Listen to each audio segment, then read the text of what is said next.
Good evening to everybody, the students of the International Human Rights Law. Welcome to the today class that I told you that I am going to take the class today, and hence please read. Anyone can unmute and read what I posted on the screen so that I could know that you are with me and I am with you, and both are reaching to the destination.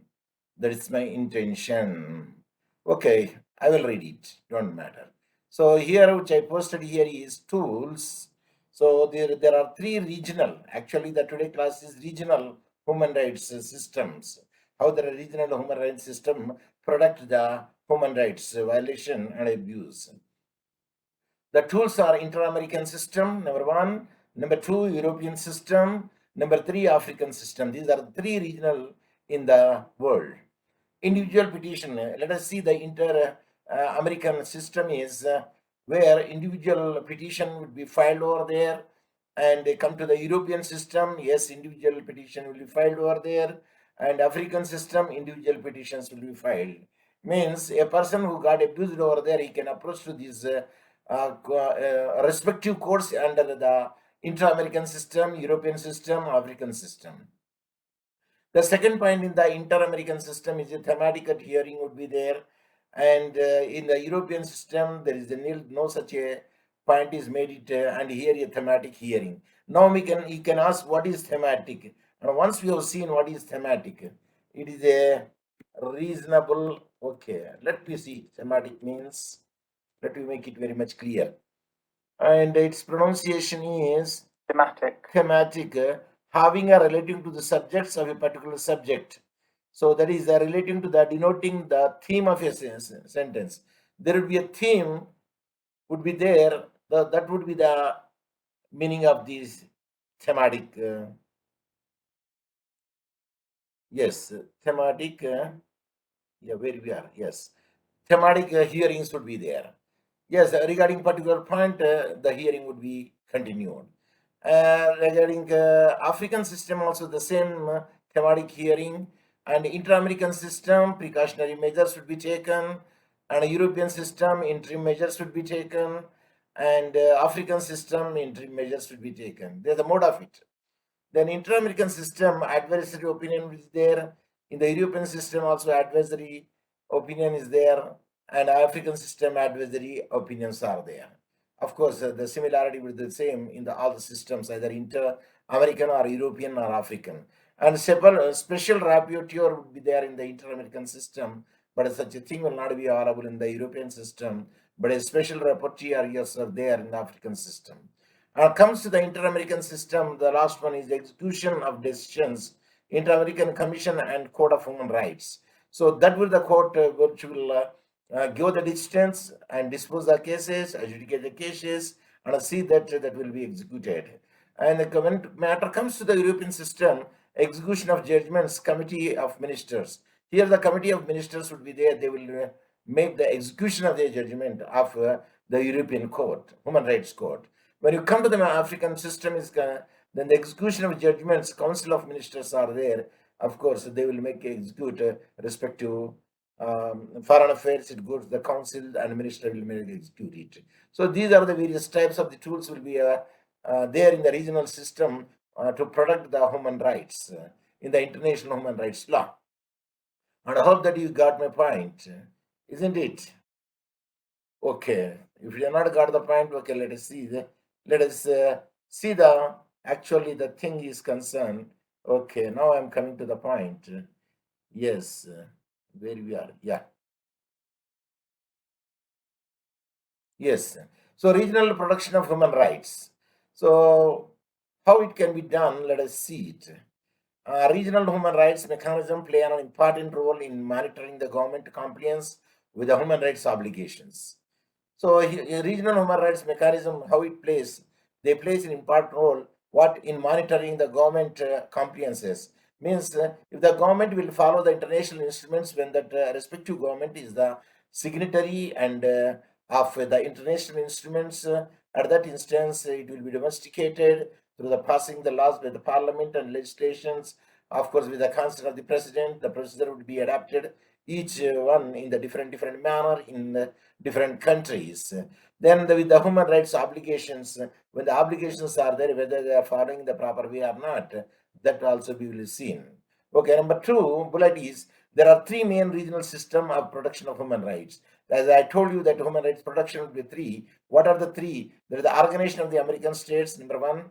That is the inter-American system there. Number two, Council of Europe, European system of the court where they follow where they protect the human rights. And the last one is the Organization of the African Union, or Virtual the African Union. So the African Union, whose headquarters is in Addis Ababa, Ethiopia. So there is a court also there, human rights court, and even the court there in the Arusha for the human rights violations, especially in the criminal matters, are concerned in Tanzania. Yes, these are the things where the three regional offices are there. So let us see the regional offices, how it can play an important role. The three system of the protection of human rights has a key features. The existence of the complaints mechanism, whose nature is judicial and quasi-judicial. So the process of it is like a court, judicial nature, and some of the thing is a quasi-judicial nature. What are the difference between the judicial and quasi-judicial mechanism?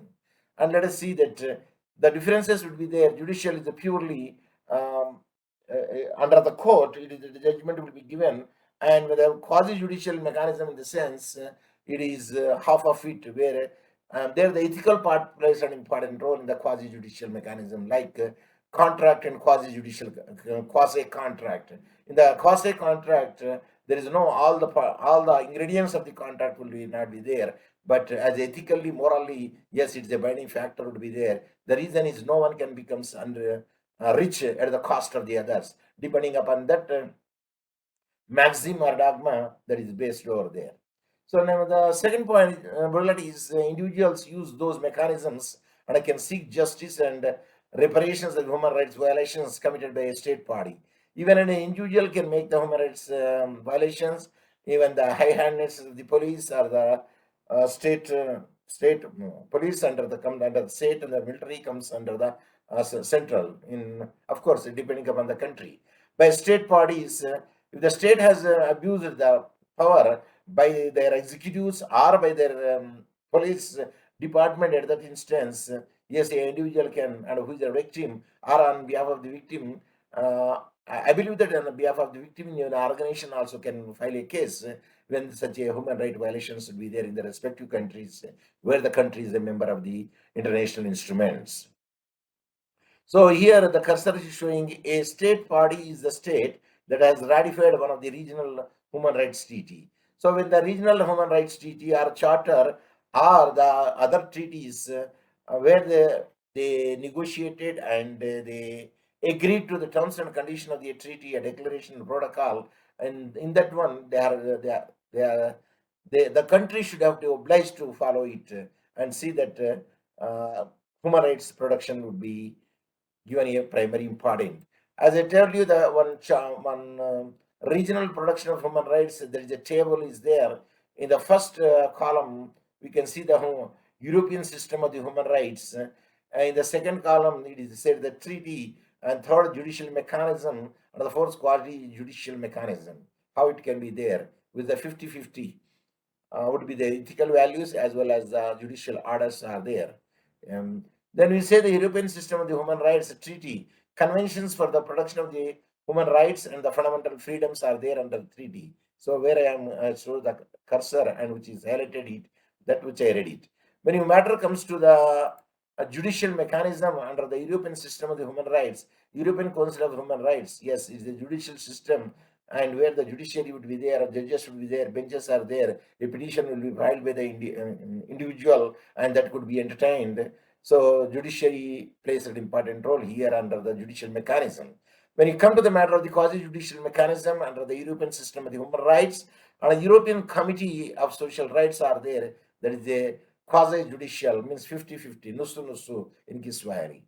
Okay, Inter-American System of the Human Rights, what it says regarding the treaty, American Convention of the Human Rights, within parentheses, civil and political rights. This is the convention, this is a treaty, and based on that treaty, it will work it.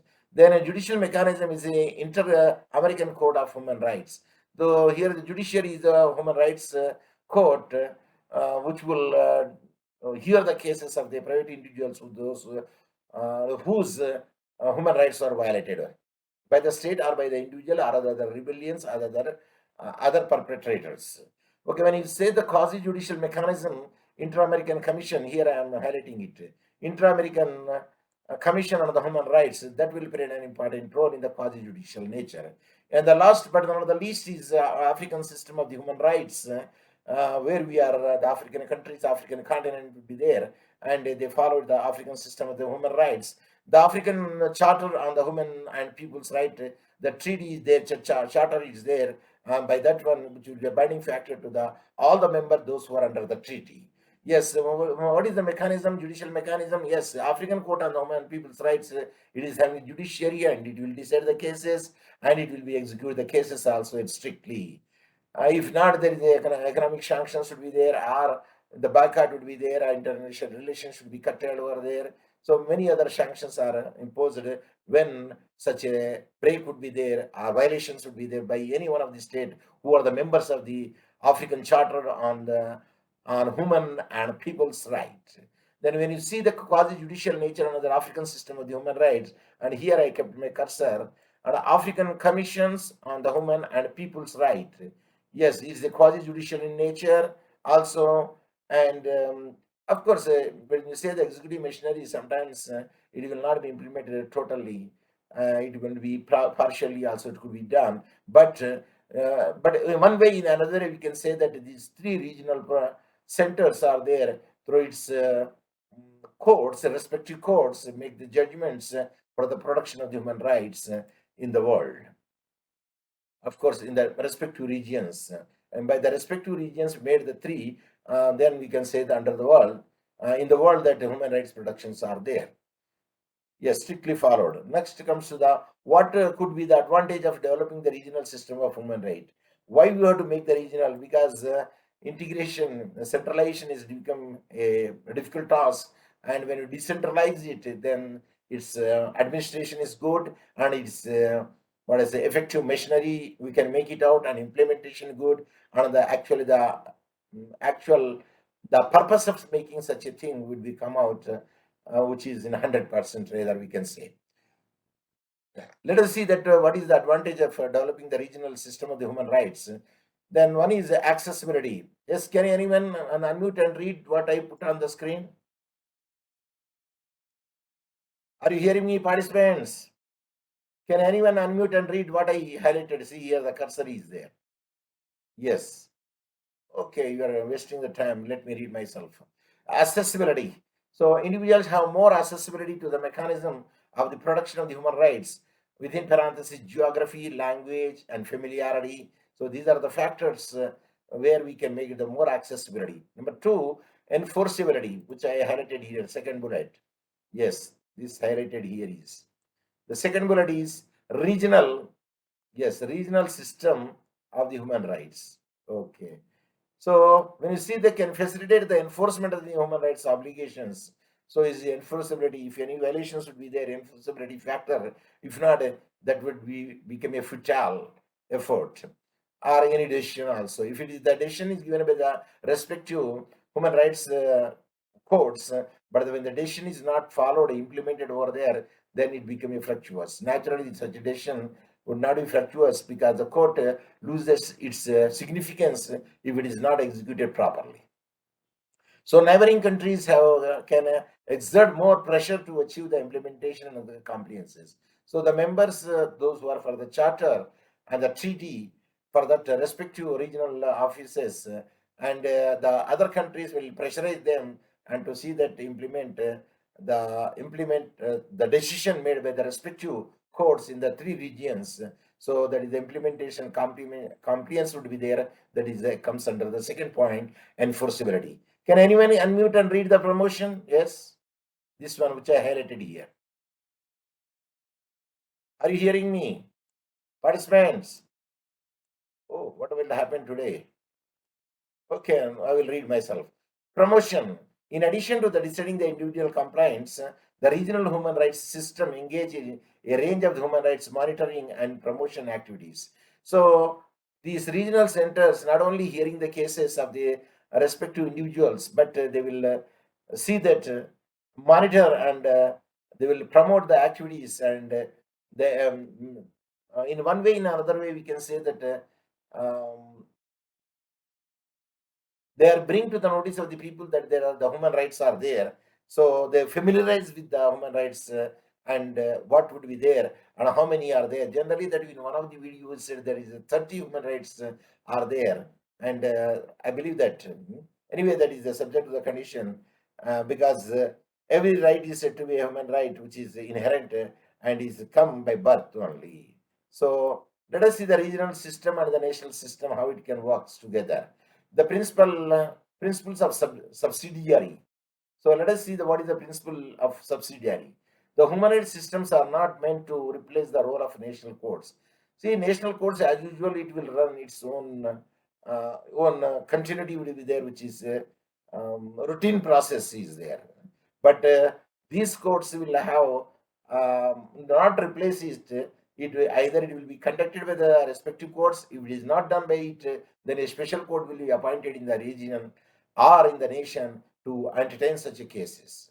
For instance, you take the national, in the Tanzania, of course, if any human rights violations should be there, naturally in the respective area, that we will file a case. But if a aggrieved party or the complainant is not happy by that one, then he will go to the High Court. I will approach to the High Court in the form of appeal. In there also he will be aggrieved, not satisfied by it, then he approaches the Court of Appeal. And later on, if the Court of Appeal also there is no proper way, then they will approach the human rights courts, which is there in Arusha, especially in the criminal matters are concerned, because violation is morely in the criminal side rather than the civil activity. Because there is a torture would be there is a abuse would be there, and which comes under the banner of the criminal behavior or criminal activity.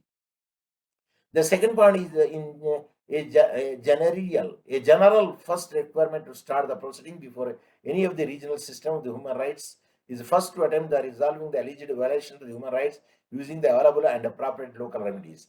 First and foremost, a person would have to exhaust the local remedies when he wants to go to the apex courts. That's why the apex courts say exhaust the local remedies, then come to us.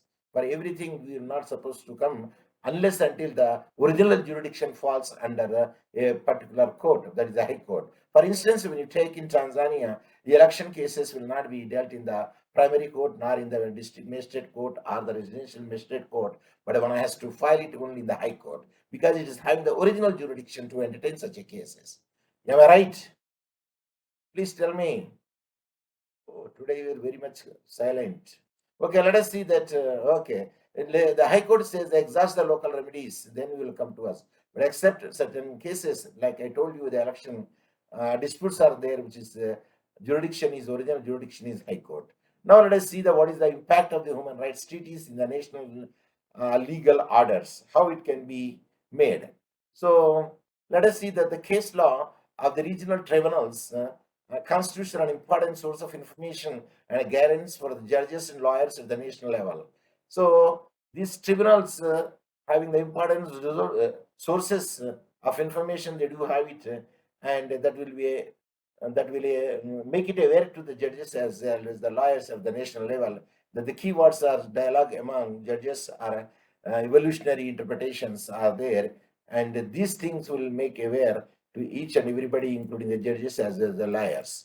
When we come to the matter of the African system of the human rights, African Union, now we will say the African Union, which is consisting of the 55 members, means 55 states, rather we can use the word. Instruments, what are the instruments which I highlighted here? You can see it. Okay, can anybody will unmute and read? Participants, can anybody will unmute and read? Okay, there is no such a reply today, but I myself will also deal. In the instruments, the first instrument is African Charter on the Human and People's Right. That is 1982 charter. That is. Then second one is the African Charter on the Rights and Welfare of the Child. Yes, because there is a CRC is there. So depending upon that one, even the African system also adapted the CRC instruments. But here in the African system, it's the 1990, they made this charter. And the last one is a protocol to the African Charter on the Rights of Women in Africa. So it covers the people's human rights, and second, the welfare of the child, and third is the right of the woman in Africa in the 2003, 2 not 3 within parentheses. So these are the three international, these are the regional instruments would be there where the 55 members are the party. Let us see the what is how the African Charter will play an important role. So now the first bullet clearly says the African Charter of the Human and People's Right recognizes the civil, political, and economic, and social and cultural rights of the individual human beings. There is the civil rights of the person would be there, political rights are there, economic rights are there, social and cultural rights of the individual human rights are there. If any one of them is violated over there, then the person who is the victim going to approach the respective, first he will exhaust the local remedies in the local courts. Next he will approach the apex court. At the last he will approach to the regional human rights tribunal.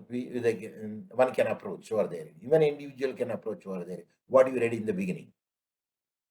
The subparts under it is the right to respect of one's life and personal integrity, and which is clearly stated in the Article 4, right to respect for one's inherent dignity as a human being, including the freedom of from slavery, the slave trade, torture, cruel, inhuman or degrading punishments and treatments, which is inserted in the Article 5, and the right to education and freely to take part in the cultural life of one's country. It is when we say by the said are inserted in the Article 17, and the right, next is the right of the family, the aged and the disabled to special measure for the protections. Yes, aged one is there, disabled are there, and the family at that instance it is clearly mentioned in the Article 18 of the Charter, African Charter of the Women's People Rights.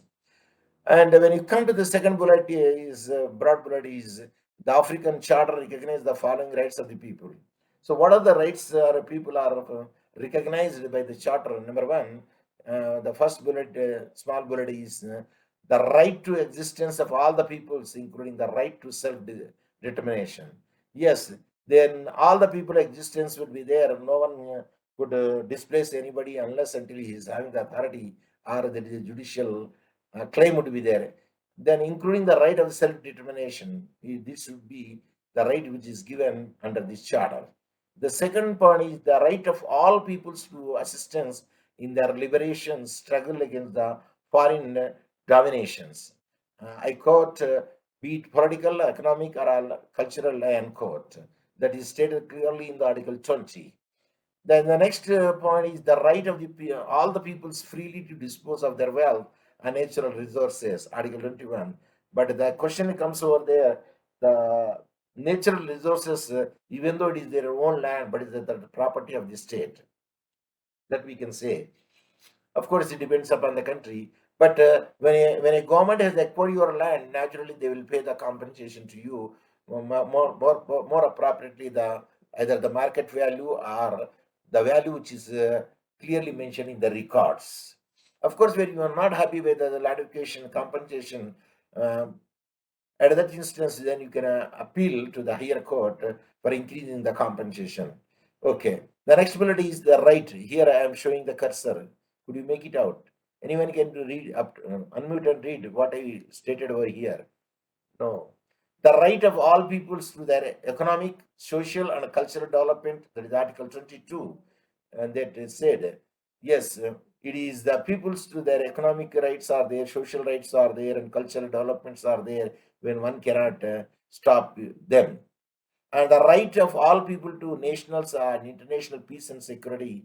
Of course, a person having a right to travel, of course, until unless he is having the visa to travel in a particular country, or and to maintain the international peace and security, there is the prime aim of the UNO also, and most of the charters also will try to make it out. The peace and security would be there in the world, so that the third world would not be would be in existence, not in existence, would not be occurred over there or happened over there. And then the last point is small bullet is the right of all the peoples in the within quotation to a general satisfactory government favorable to their development. So that is the Article 24 is there. So now the time still, we do have it how much in our hand? When you say it, yes, 5:41, because we started 5:10, because still we have roughly 20 minutes, we can make it out. Now let us once again see, in any case, the regional human rights centers or tribunals, they are making trial efforts that the human rights will not be abused over there, and the peace and security will be prevailed. So these are the main aim of the three regional organs. So let us see the what is the organs, how it can say the African Commission on Human and People Right is a competent. What is the competent to do what? Promote the human rights by collecting the documents here, by collecting the documents, undertaking studies, disseminating the information, making recommendation, formulating rules and principles, and cooperating with their institutions. So there is a promote the human rights, which the organ, what organ? The African Commission on the Human and People Right, that organ is competent to do this thing. The promote the human rights. Number one, number two, small word, ensure the protection of human and people's right. See, promote is different. Human rights, make them to know the public and awareness of there. That is promoting the human rights and ensure the protection of the human rights. Whatever the rights they promoted it, you should be ensured that it will be protected. Otherwise, there is no use of promoting the human rights when there is no protection. So ensure the protection of the human and people's rights, that is the by receiving how a interstate communication, yes, getting the interstate communication protection, and b communication other than those of the state's party. Even the state parties are not there, other people also they will get the information by the investigating by the human rights agencies or human rights commissions in the particular areas, and the state and region, sorry, nations, region and the nationals, and there in the nationals also there are the cities and places. And see periodic reports from the state parties. From the time to time, the reports will be goes to the human rights centers, from the human rights commissions, assistant human rights commissions, and the members of the human rights in the respective nations, in uh, in the other cities also. So, what is the African Court? The protocol on the establishment of the African Court on the Human and People Rights, it is 1998, is sought to create a court which complemented and reinforced the work of the commission. So whatever the commission has made a report, or they have made such a thing where the abuse would be there, that is a human rights abuse would be there. At that instance, the court will be competent to entertain such a case if an individual or the organization or the NGOs bring to their notice or they file a case in their respective court. So it became into the force in 2004 after the 15th ratification. So 30 African states recognized, but at the time only 30 are recognized over there, but actually there is a 55 now at this point, as far my knowledge goes. So 30 African states recognize the jurisdiction of the court. Which court? African court. The court examined the claims of the violations of the human rights enshrined in the various instruments. So what is stated enshrined in the various instruments, if any violations should be there, then a person who is got tortured and who is abused, the individual petitioner or the organization or the NGOs, they file a case on behalf of the victim to get the justification for them in the respective African courts, which will protect the human rights violation. Then we will see the what is the problem in the African system. Yes, because we can say that we are only yes, yes, we'll continue. No, better we'll continue for some time. Then we will see in the next class what are the problems of the African states. But meanwhile, that I would like to play one of the radio video, which is very important factor, which I want to make it out. Let us see where I kept it. African, I think which I highlighted. No, yeah, it is here. Let me play this one so that it will be useful to you. Where are, yes, settings. I could not see it. It is there, but I have to unmute it first. First, I have to unmute it. Otherwise, you could not hear the sound. Yeah, yes, I unmuted. Now, yes, it is shown. I think Today, we begin week 4 of the course, which discusses regional human rights systems. I think this is one of the most interesting and rapidly developing areas of international human rights law, and I look forward to discussing these issues with you. I want to begin by giving you some overarching questions to consider. So first is a very basic question. Why create regional human rights systems in the first place? We've now studied the UN human rights treaty bodies. We've looked at the UN charter mechanisms, such as the Commission and the Council. So we certainly have international monitoring and review mechanisms with regard to states' human rights commitments in treaties and also in customary international law. What value added, you might ask, are regional systems? Well, we'll explore that question in a moment. A second question which will guide our discussion over the coming lectures is what are the distinctive features of the 3 major regional human rights systems in Europe, the Americas, and Africa. These 3 systems were developed at different times, Europe first, then the Inter-American system, then the African Charter, now African Union system. And they have many similarities, but also quite a few differences, and we'll explore both the similarities and the differences.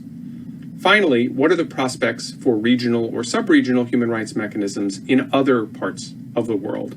This is an especially important question if you think that regional systems are more effective in the promotion and protection of human rights than are UN-based systems.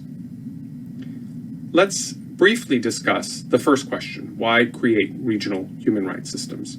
I want to suggest a number of answers to this question here, but I certainly invite you to think of others and to raise them in the discussion forums.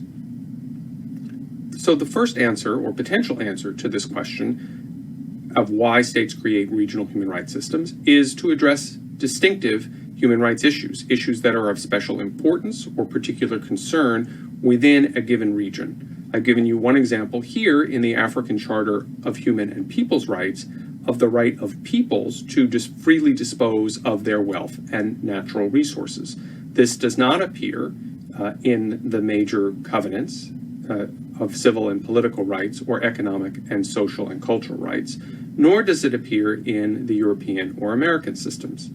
Other examples of region-specific issues might be female genital cutting in Africa, which is the subject of a special protocol to the African Charter, the forced disappearance of individuals, that was first regulated in the Americas before becoming subject of a UN treaty, and the prohibition of capital punishment, which was first incorporated into an optional protocol to the European Convention before it was incorporated into an optional protocol to the ICCPR.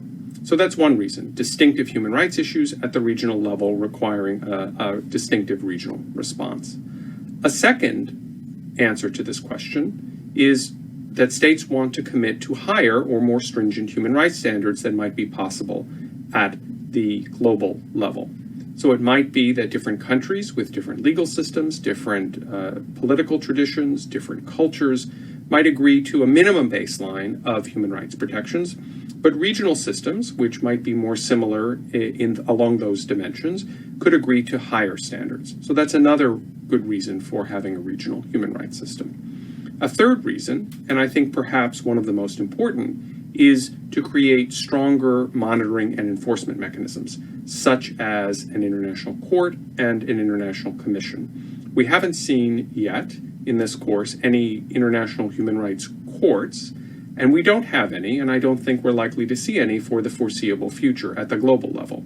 We do, however, have 3 regional human rights courts in Africa, the Americas, and in Europe. And one question that we'll ask is, what kinds of activities do these courts perform? What sort of cases do they hear? And what sort of influence do they have on the behavior of the member states in that region? A final answer to the question of why create regional human rights systems is because they are a product of greater political will for the protection and promotion of human rights than might be available at the global level.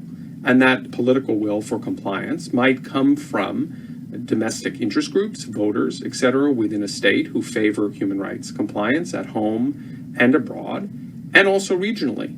a form of peer pressure from other governments in the region who think, either for instrumental or moral or other reasons, that the protection of human rights within a particular region is desirable as a policy matter and as a legal matter. So those in brief are 4 answers to the question of why create regional human rights systems. We'll discuss these questions in more depth as we proceed through the materials this week. Let me give you a very quick overview of the lectures for this coming week. We'll have 2 lectures on the European human rights system and the European Court of Human Rights, 2 lectures on the Inter-American human rights system and its court, and also 2 lectures on the African human rights system and its much more recently created and much more recently functioning Court of Human and People's Rights. We'll conclude the week with a brief discussion of sub-regional systems in Africa and also in Asia. I'll leave you with one source for additional information about regional human rights systems, which you might care to examine before continuing with the remaining lectures this week.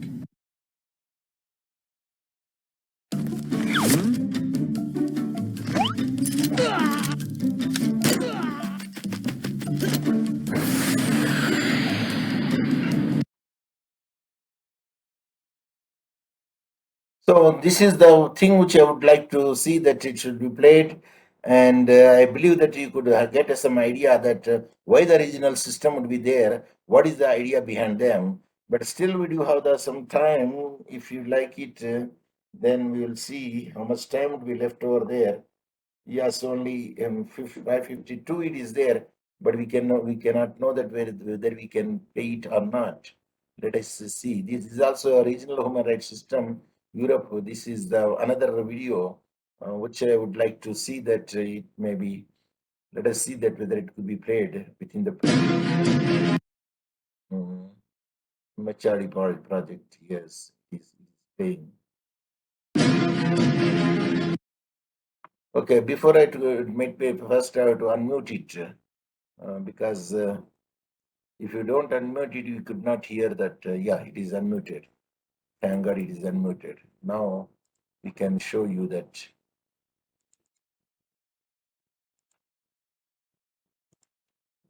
Yeah.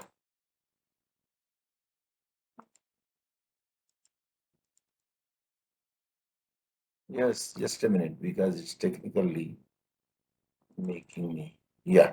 Now you could see it. Now we can make it.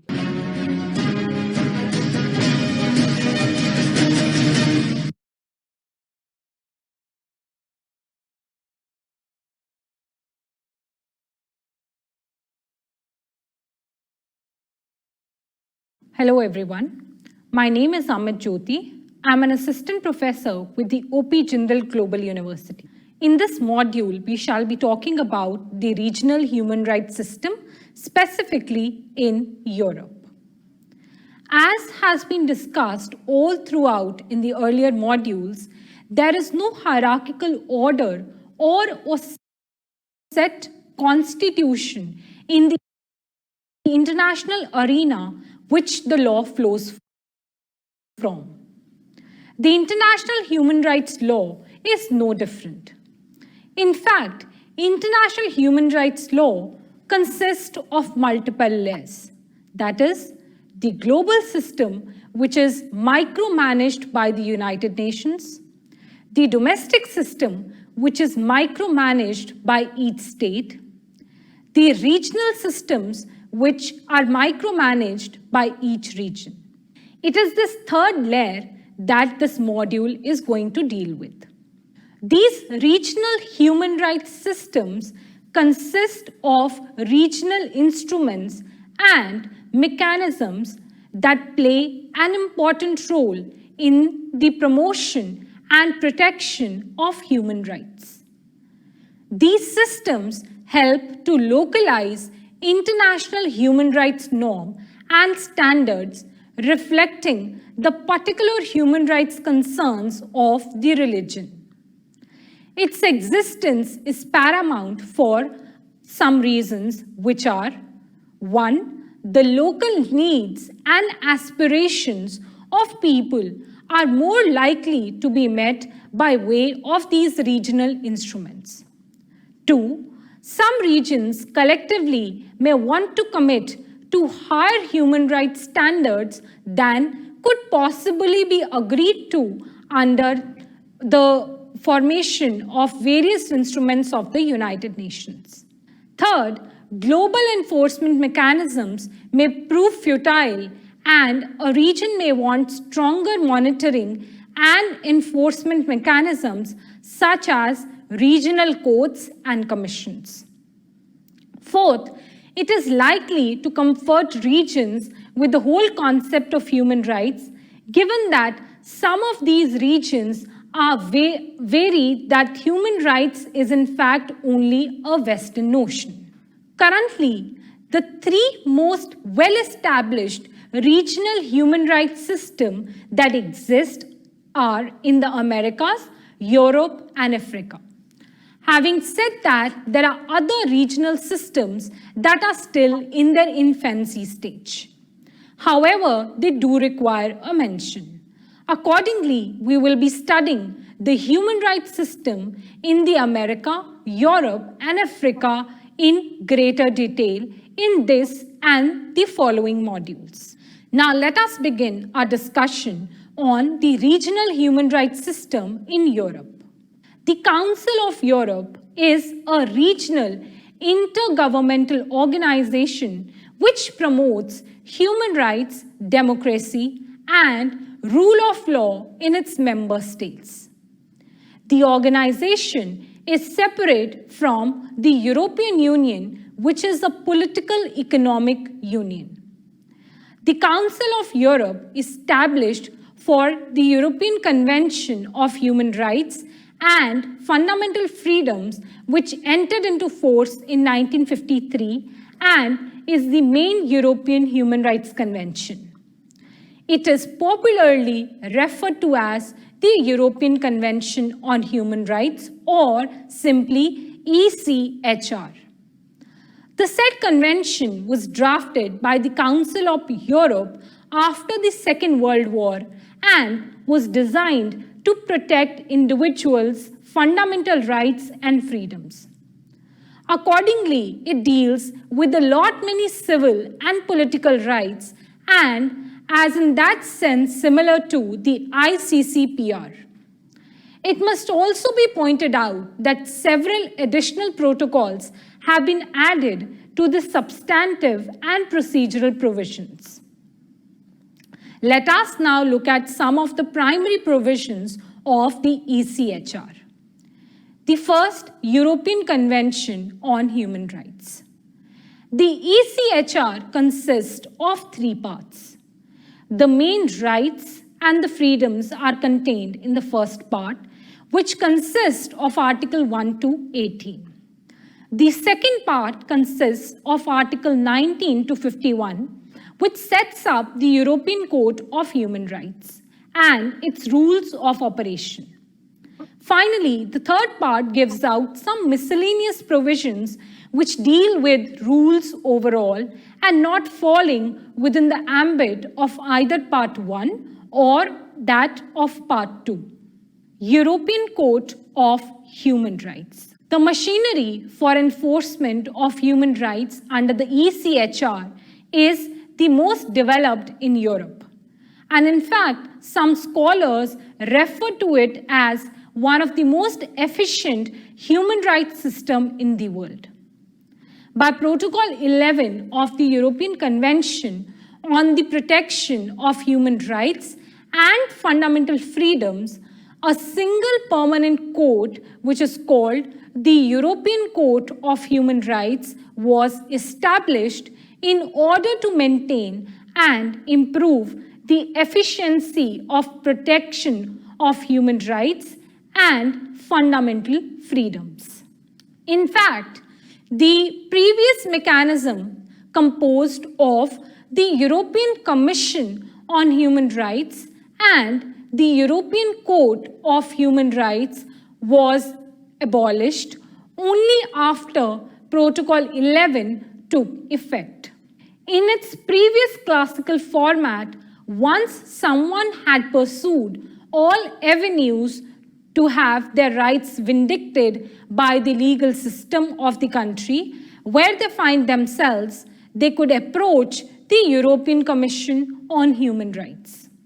The Commission then would give the state an opportunity to respond and then decide whether there has been a violation.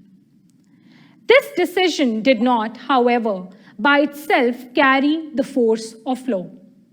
To obtain such a result, the case had to proceed to the European Court of Human Rights, where legally binding decisions were issued on whether a state party has violated the treaty.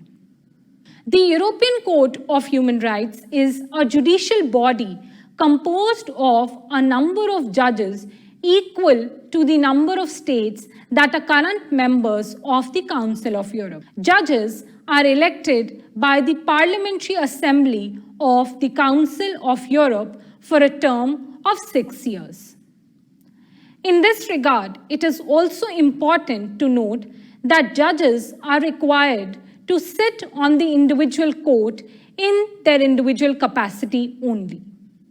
More so, to consider cases brought before it, the court sits in committees of 3 judges, in chambers of 7 judges, and in a grand chamber of 17 judges. There are 2 main stages in which the consideration of cases that are brought before the court takes place. 1, the admissibility stage, and 2, the merit stage. The processing of an application goes through these phases.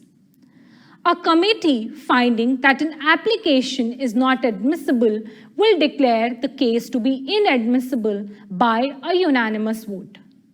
And this decision of the committee cannot be appealed against. If, however, no decision is taken by the committee on admissibility, a chamber shall decide on its admissibility.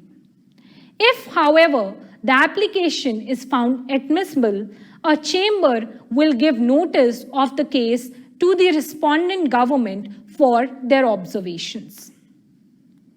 Written observations are submitted by both parties. Ultimately, the chamber delivers a judgment that will become final only after the expiry of a 3-month period during which the applicant or the government may request the referral of the case to the Grand Chamber for a fresh consideration. The Grand Chamber only accepts these requests if the case raises a serious question affecting the interpretation or application of the convention or the protocols thereto, or a serious issue of general importance. The judgment of the Grand Chamber shall be final, however, and there can be no appeal to it. Let us now discuss the enforcement mechanism. The European Court of Human Rights may receive applications from any person, including group of individuals who claim to be a victim of a violation by one of the state party to the ECHR. The only admissibility criteria for hearing such applications are: A, all domestic remedies must have been exhausted; B, the application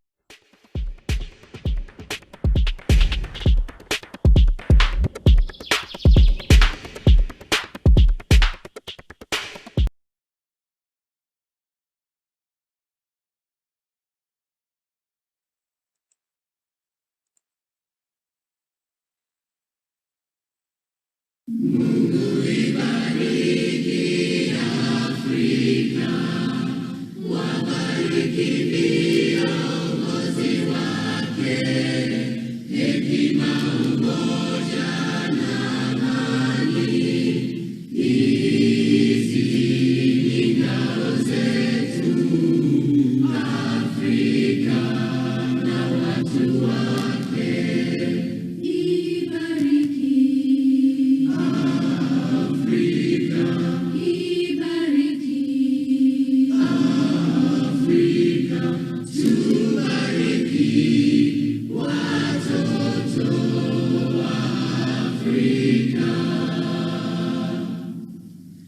Hallelujah.